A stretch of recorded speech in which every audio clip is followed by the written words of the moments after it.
Hmm. Well, as a willing participant in Drama Holiday, um, I disagree somewhat. I can agree that it's necessary to understand other cultures, but it's also necessary to understand that other cultures in some ways are not rational.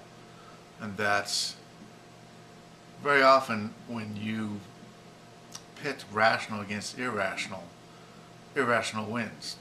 Irrational is usually unwilling to compromise. Rational will always try to smooth things over. Rational will try to find some common ground and try to capitulate in some way.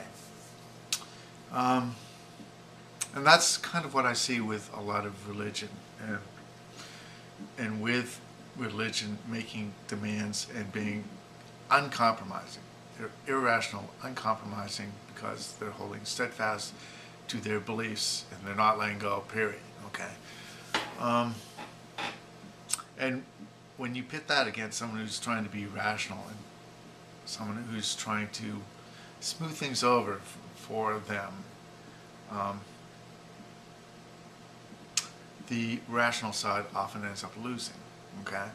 So there's a whole branch of game theory that looks at this. In fact, in studying why so much of human behavior is irrational, things like, you know, things like jealousy. There's so much that's irrational, things that are self-destructive when you look at them, but because they're part of the game, they're this irrational part of the game, you fear the punishment, even though the punishment hurts both parties.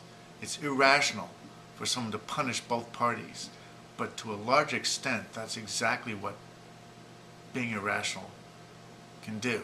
All right, but knowledge that can happen, the knowledge that you're dealing with someone who's irrational, who would be willing to punish both people, punish themselves in order to punish you, that can serve as kind of a deterrent, as a motivation for trying to compromise. Okay.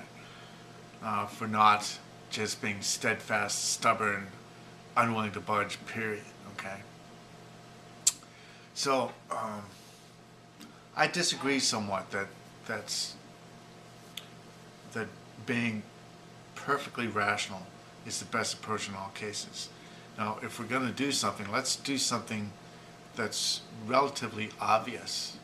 And to me, drawing Muhammad is something that's an obvious conflict. All right.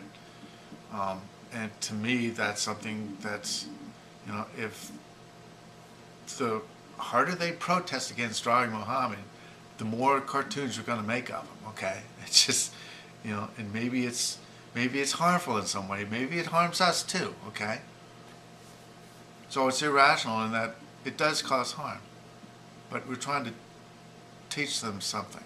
Okay, and we're doing it in an irrational way, but it's very measured, and we're being very precise about what it is we're trying to do.